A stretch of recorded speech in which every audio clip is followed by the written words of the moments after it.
The fuck? Hey, what's up, guys? Your boy Mask here, back at it again with a delicious video, and today we're gonna be watching some. Wait, how you say his name? Robbie? Robbie. Okay, we're going with Robbie. Yep, and apparently we're gonna watch a video. Well, a jerk's guide to the new killer, Skull Merchant. Now, if you don't know who Skull Merchant is, she's a new killer in Dead by Daylight. If you don't know what Dead by Daylight is, let's be honest. There's no way you should not know what Dead by Daylight is by now. Like, seriously, the game has been out for so many years. Come on now. Look, it's simple. One killer, four survivors. They all fight. They all fight together. Well, I should put it more precisely. The survivors will have to repair gens in order to open a gate and escape. The killer objective is to kill them all before that even happens. That's all you need to know. That's a short summary of it. But of course, today we're not here to learn about the killer. I'm sorry, but we're not. Today we're here for my boy Robbie here. Cause I won't lie, despite how he sounds, you know how he is. Personally, I consider his humor very, very funny. And who knows, maybe I'm just feeling like maybe today he won't fail me. I feel like he will continue to always make me have a smile on my face. But with all that being said, though, let's hop straight into the video. You know me, I'm the type of guy to try and stay positive. Most people saw this killer and immediately wanted to stick their head under a tire. Sadly, I'm already there first, but at least I'm not there because I was disappointed in the Dead by Daylight killer. The Skull Merchant is a character that focuses on one thing: tracking. There's a bit to her kit that I don't think people appreciate yet, though she is not very strong. You can track people to the ends of the earth, but the ends of the earth is kinda just the exit gates. Her story is that she is a millionaire inspired by a manga that her father was writing. She aggressively worms her way into companies, buys out what she can, and anyone who resists her gets invited to a mountain in the Alps and stabbed. Now imagine what she would have done if he just showed her Scott Pilgrim. The Skull Merchant's power lets her place 4 drones. The drones have 2 states, active and... Okay, can I just point this out? If that's like a short summary of her lore, I don't get it. It's like, because like, wait, but what causes her to become so twisted? Like, I understand you look like you can find inspiration in anything these days, but to me it's kind of weird. Yeah, I don't understand. That's weird. Scouting. While active, the drone locks onto survivors and helps you track them. Scouting drones sit and wait for the day they can be active drones again.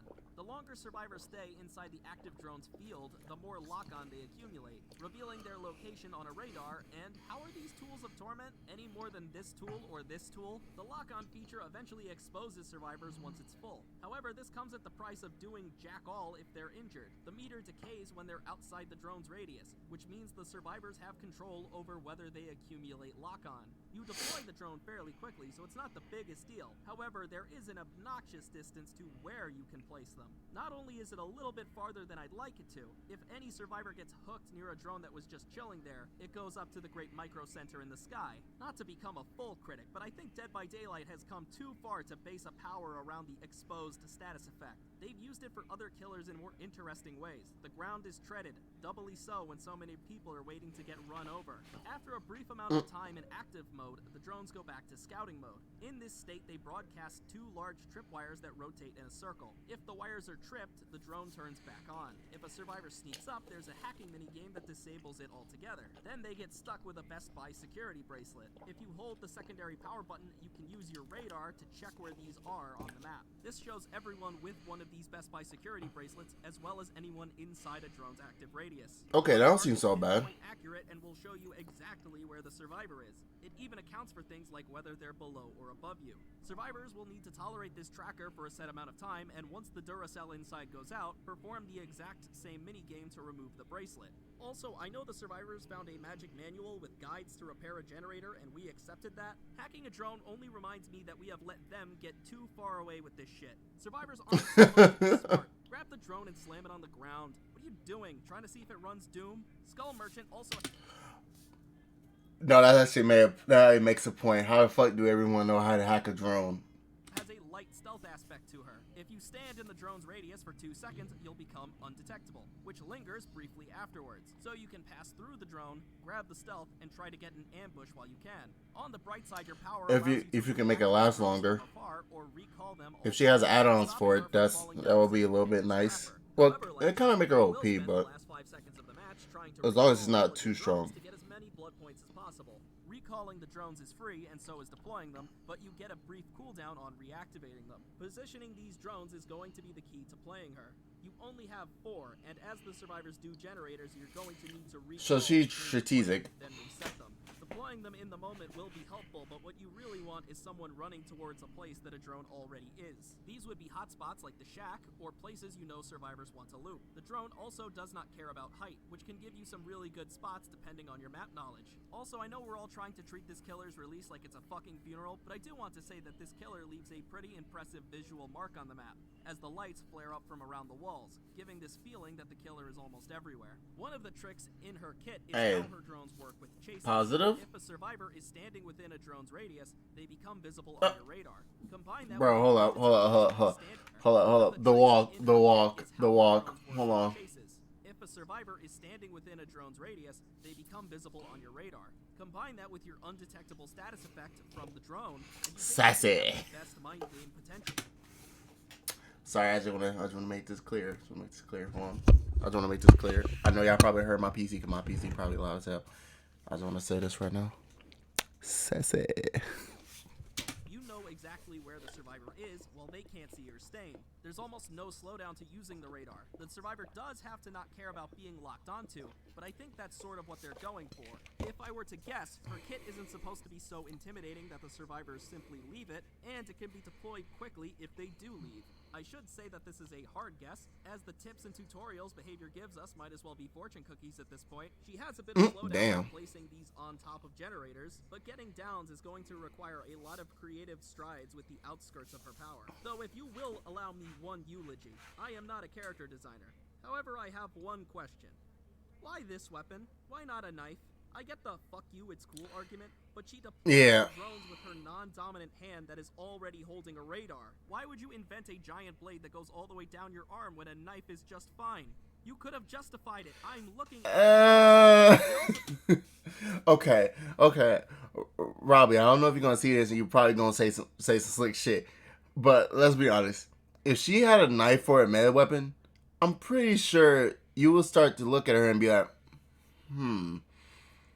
her weapon remind me of another killer. And then on the screen, pops up, goes face. I'm not gonna edit that in, but the point I'm trying to make is giving her a knife is just practically just screaming like, hey, we're not even gonna put much effort into this character. We're just gonna throw out whatever bullshit we can think of. Which you might justify by saying that, come on. Seems like they were struggling with the add-ons this time, and I mean creatively speaking. There is this sort of cool one that makes the security bracelet destroy pallets. I mean, they're stretching real hard to explain that this is because of a subsonic sound coming from it. If that was the case, the survivor should also be jelly. One has her put a loose screw in the drone, and the sound of it exhausts survivors. Oh, feels so good. Wait, what? Mix of add-ons that cover your bases and all those silly little things. Wait, hold up, wait. Does it mean loose screw? Oh, no, wait, it actually makes sense. Because drones are technically bolts. A bunch of... They, like, come with computer parts, bolts. Like, they can come with a lot of things mechanically. So, who knows? Maybe the screws had to do with drones. That actually kind of makes sense. No, I think that kind of makes sense, Robbie. There's a good mix of add-ons that cover your bases and all those silly little things, though I think two will become the most popular. One that slows survivors while they're in the drone's radius, and one that speeds up the killer while they're in the drone's radius. And to tick the box on the red add-ons, the prototype rotor gives you a 5% speed buff when you enter a drone that has been activated by a survivor. Unlike the previous add-on, you keep this speed boost until you hit them. However, that's not bad. That's a good add-on. Not as good as the purple one. The iridescent manuscript causes the drones you activate to emit a 32-meter terror radius, a tool to both deceive and gain a more prominent stealth ability. Hey, However, I think play that well, and that should be good. Actually, no. Actually,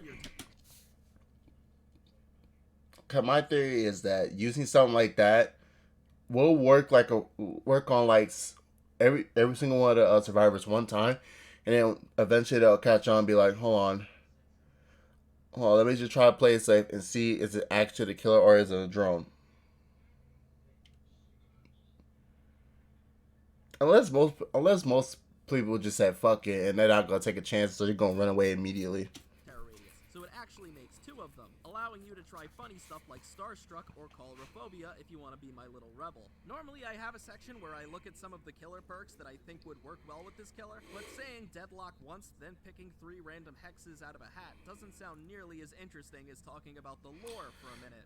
A while ago I said that I think the worst killers in Dead by Daylight tend to have a disconnect between the lore and the power. The Skull Merchant is that. In fact, I think she's worse because she seems to have 200 ideas jammed into a box. She's a killer that uses surveillance as a power, she's a millionaire, but she's not a technical genius. She drags people out in the middle of nowhere to hunt them, and somehow all of this does 10 backflips and decides it comes from a manga somewhere. Next, she'll be at the Battle of the Bands. Wait. Okay, so wait. So she's not a technical genius, but she's able to make...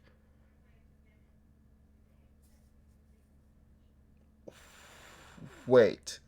So she's a successful millionaire, but she's not smart enough to know how to mess around with technology in ways that most people can't. But yes, she's a she's a tech-based killer. Jesus Christ, what?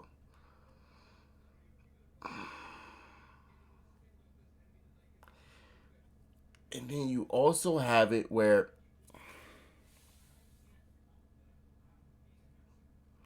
the fact that she got from inspiration from manga would make sense, but like I said, you can find inspiration in literally anything. Anything that catches your eyes, you can literally just look at it and be like, you know what? I think I know when I'm finna start cooking. Like, you know, like just like my YouTube name. You know, my YouTube name is literally bankid. Bands literally came from the song Bands to Make Her Dance. And then kid is, well at the time if I recall, I was still technically a kid to a lot of people. I think I was like 17 at the time or something. I don't remember. The kid part was actually pretty random, to be honest.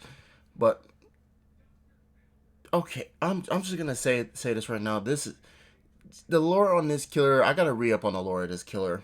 Who knows? I might have a video up on the channel of me playing as this killer and reading the lore and shit. But who knows? I'm probably just gonna stick to making videos like these. This passage is so thick and dense that I don't know how they expected anyone to read it. Perk is game afoot. When breaking a pallet or wall while pursuing the obsession, you gain a brief speed boost, and your obsession becomes whoever you have the highest chase time with. This perk is a weapon against the best player you're facing. Yeah. You have the highest chase time, or maybe you guys are best friends.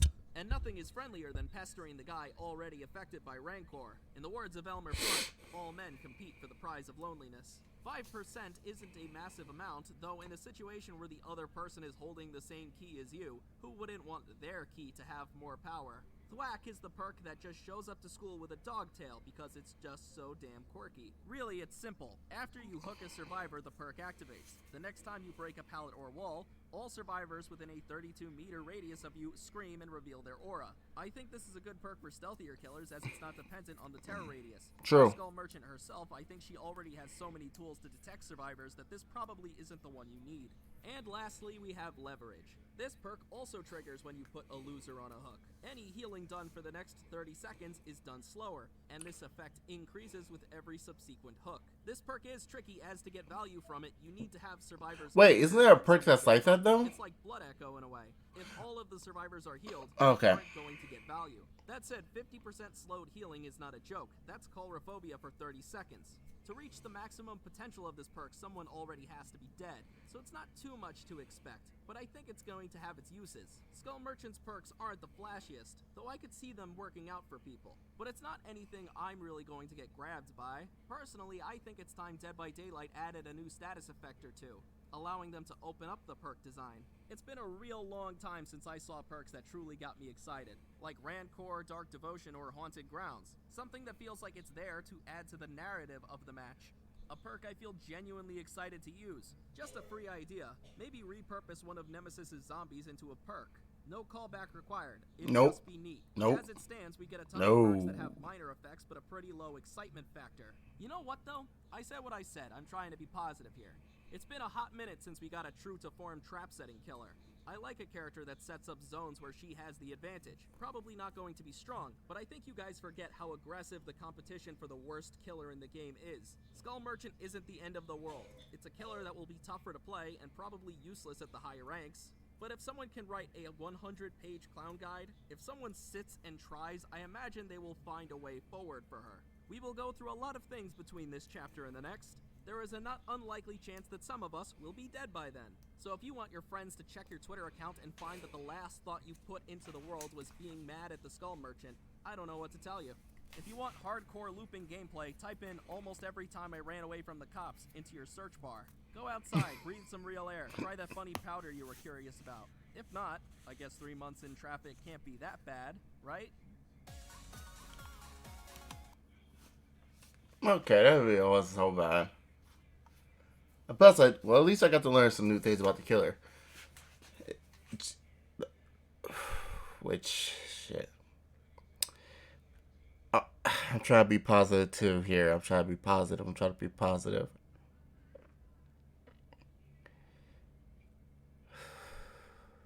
Question in the comment section. Should I actually read the lore? Like, just hop on Dead by Daylight and just read the lore for a video one day? Yeah, we're not doing that. Alright. Jesus Christ, why I'm breathing so heavily? What the fuck wrong with me? Anyway, guys, I hope you guys enjoyed the video. Make sure you like, comment, subscribe. Hope I didn't damage that camera. Make sure you do all that sexy jazz, okay? And I'll catch you in the next video. Deuces.